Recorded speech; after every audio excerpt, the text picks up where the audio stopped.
नमस्कार। अखिल भारतीय शिक्षा संस्थान विद्या भारती की राष्ट्रीय राजधानी दिल्ली में भवन लोकार्पण की इस पवित्र मंच पे उपस्थित हम सभी के मार्गदर्शक परम आदरणीय सुरेश सोनी जी, मंच में उपस्थित हम सबको मार्गदर्शन करने हेतु पूज्य आनंद मूर्ति गुरुमा जी, संगठन के राष्ट्रीय अध्यक्ष माननीय रविंद्र कन्हेरी जी, महामंत्री विद्या भारती माननीय देशराज शर्मा जी,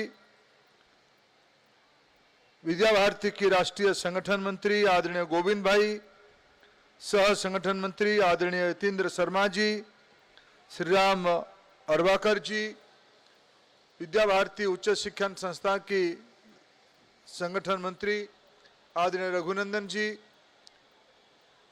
यहाँ उपस्थित सभी वरिष्ठ महानुभाव, विद्या भारती के जुड़े हुए सभी महानुभावगण, अन्य साथीगण, मीडिया के साथीगण, आज 2 अप्रैल है, हनुमान जी की एक स्मृति का दिन है और अभी की शिक्षा व्यवस्था में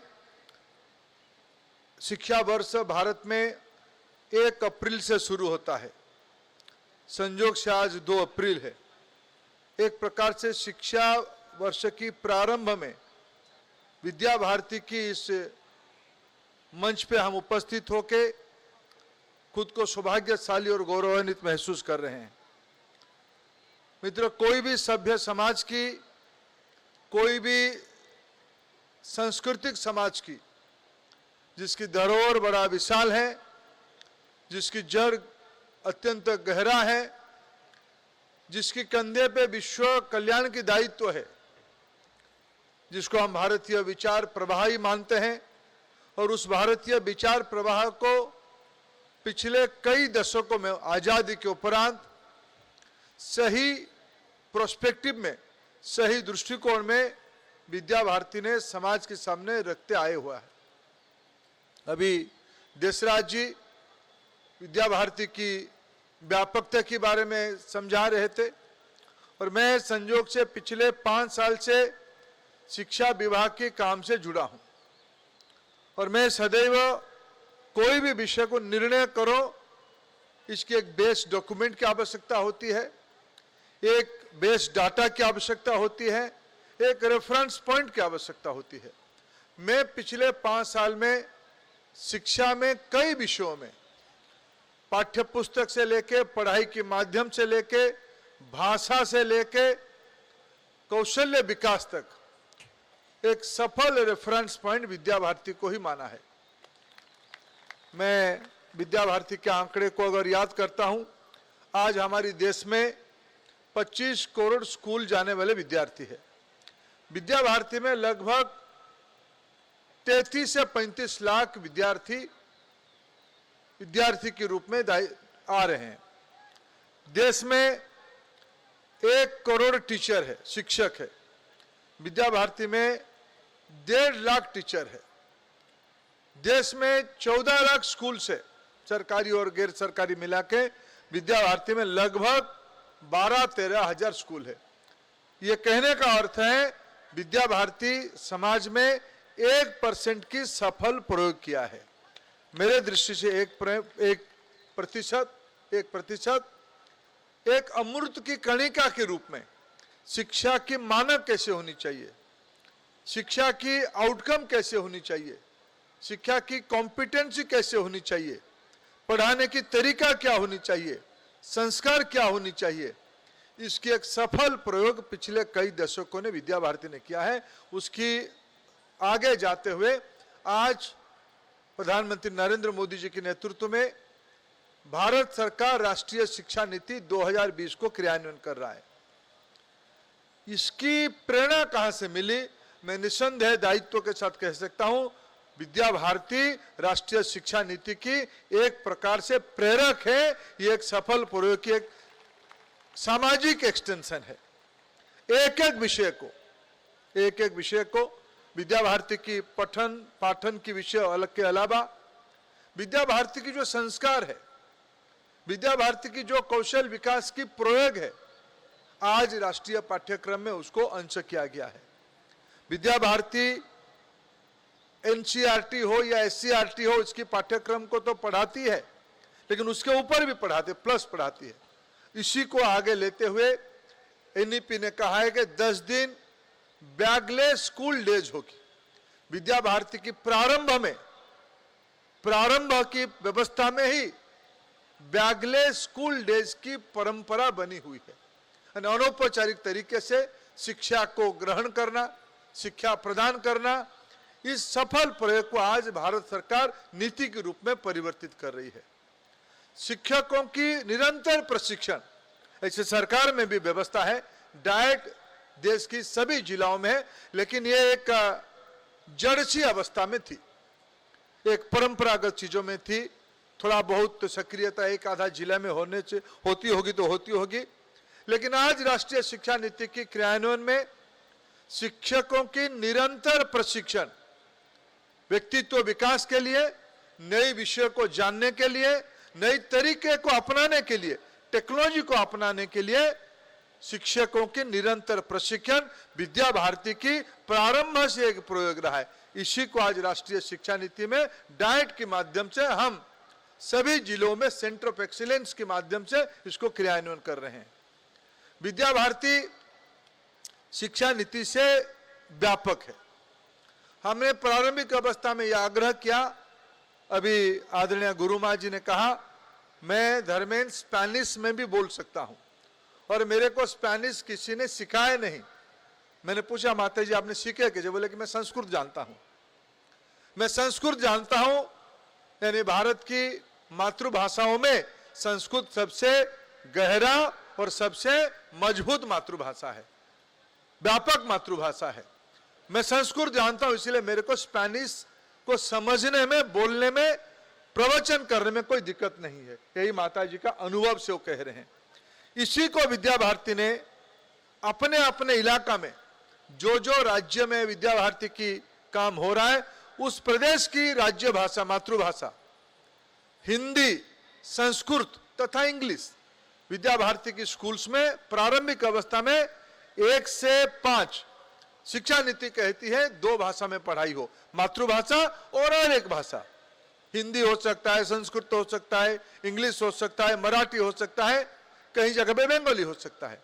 लेकिन विद्या भारती ने उसको 4 भाषा में, यानी व्यक्ति की, बच्चे की समझ की। आज हम व्यक्तियों को मेमोराइजेशन से, रट्टा की व्यवस्था से, सिर्फ याद रखने की व्यवस्था से नवसृजन की द्योतक बनाने के काम पे लगे हैं। ये सिर्फ कहने से नहीं होता है, किताबों में पढ़ने से नहीं होता है, इसको करने से होता है। मैं विद्या भारती को एक शिक्षा प्रशासक के नाते इसे मानता हूं। यह भाषा आधारित, मातृभाषा आधारित शिक्षा प्रणाली को, जिसमें बच्चों की प्रारंभिक अवस्था से स्पष्टता बढ़े, क्रिटिकल थिंकिंग बढ़े, डिजाइन थिंकिंग बढ़े, कंप्यूटेशनल थिंकिंग बढ़े, इसके बारे में विद्या भारती ने सफल प्रयोग किया। अगर समूचा मैं विद्या भारती के इस प्रयोग को देखूं, यह कम हो सकता है, लेकिन यह एक व्यापक सागर बनाने की एक बिंदु पर्याप्त है। आज आवश्यकता है, भारत जब 21वीं सदी को आगे ले जा रहा है, प्रधानमंत्री जी ने आने वाले 20 से 21 साल की 2 दशक की लक्ष्य हमारे सामने रखा है। हमें देश को विकसित करना है, विकसित भारत करना है। विकसित भारत केवल आर्थिक विकास से नहीं होगा, व्यक्ति की सामग्रिक विकास से, व्यक्ति की इंटीग्रल डेवलपमेंट से, इंटीग्रल अनफोल्डमेंट से, होलिस्टिक अनफोल्डमेंट में यह संभव होगा, जिसकी विश्वास विद्या भारती ने बीजारोपण किया है। आज आवश्यकता है समाज में विद्या भारती की परंपरा को, संस्कार को, नाम भले ही अलग हो सकता है। मैं आज विद्या भारती को निवेदन करूंगा, समाज में अनेक स्वयंसेवी संगठन, गैर सरकारी संगठन, फिलोसॉफिकल संगठन विद्या भारती जैसे शिक्षा में काम कर रहे हैं। यह सभी के एक समूह बनाने की आवश्यकता है। समूह बना के शिक्षा को सिर्फ विद्यालय तक सीमित नहीं रखना। शिक्षा वास्तविक विद्यालय तक सीमित नहीं है। शिक्षा तो परिवार में होती है, शिक्षा तो समाज में होती है, शिक्षा तो समूह में होती है, विद्यालय में भी होती है। ये जब तक व्यापक नहीं होगा, शिक्षा जब तक समाज के अंश नहीं होगा, इसीलिए अभी विद्या भारती की जो अभिभावक समूह का पद्धति को देखते हुए भारत सरकार ने नई प्रणाली बना रही है। ऐसे सरकार में पुरानी व्यवस्था थी पेरेंट्स टीचर मीटिंग की, लेकिन हम उसको थोड़ा परिवर्तित करके विद्या भारती की ढांचे को आगे ले जाते हुए विद्यालय परिचालन समिति समाज आधारित हो, समाज दायित्व ले शिक्षा का, यह हमने विद्या भारती की सफल प्रयोग को आगे ले जा रहे हैं।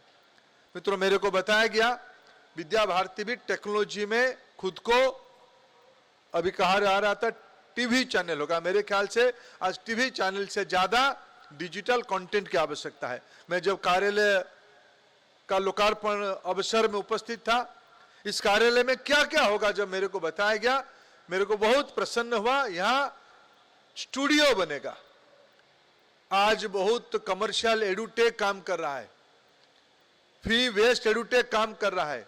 विद्या भारती एक दायित्ववान संगठन के नाते निःशुल्क समाज के लिए free to air digital content बनाएगी और आने वाले दिनों में विद्या भारती की अनेक प्रकार की डिजिटल कंटेंट, पढ़ाई का, संस्कार का, कौशल्य का, खेल का, नृत्य का, सामूहिक विकास का, सामग्रिक विकास का, निश्चित रूप में आज की डिजिटल दुनिया में जब भारत दुनिया में खुद को एक डिजिटल ताकत करके दिखा रहा है, प्रस्थापित कर रहा है, उसमें किस प्रकार की डिजिटल ताकत हो। जैसे हम सब इन दिनों में गुरु मां को देख रहे हैं, ऐसे अनेक प्रकार की तत्वों को अभी माना जाता है।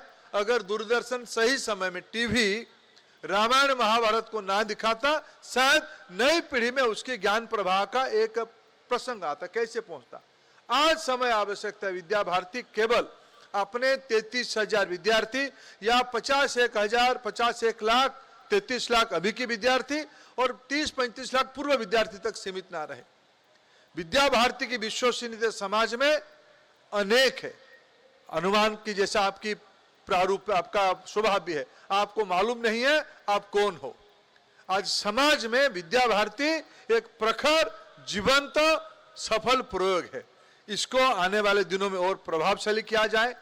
मित्रों, कल ही हम लोगों ने नई पाठ्य पुस्तक की जो प्रारूप बन रहा है 1 से 8 तक, कक्षा 1 से कक्षा 8वीं तक नई पुस्तक आ चुकी है। एक पुस्तक एक विशेष परिस्थिति में आ नहीं पाई है, जल्द ही अगले महीना तक वो भी आ जाएगा। और 9वीं का पुस्तक जल्द ही, माने जब मैं जल्दी कह रहा हूं, आने वाले 15 दिन से 1 महीना तक, जब विद्यार्थी कल एनसीईआरटी की प्रस्तुति में देख रहा था, एनसीईआरटी शिक्षकों की कॉम्पिटेंसी बढ़ाने के लिए वेबिनार शुरू कर दिया है। विद्या भारती भी उस काम को आगे बढ़ाए अपने विद्यालयों में, और एनसीईआरटी की नई किताब कक्षा 9 के लिए आने वाले 15-20 दिन में समाज में आ जाएगा। मित्रों, पहली बार हम आज दुनिया के टेक्नोलॉजी की कैपेसिटी में भारत अपने आप में एक विकासशील देश होते हुए अपना एक स्थान बनाया है। एआई सबसे आधुनिक टेक्नोलॉजी माना जाता है। अभी कल ही हम लोगों ने दुनिया के अंदर, शायद मैं ये दावा नहीं कर रहा हूं, लेकिन मेरे पास जितनी जानकारी है, कल हमारी एनसीईआरटी और सीबीएसई दोनों ने मिलकर कक्षा 3 से 8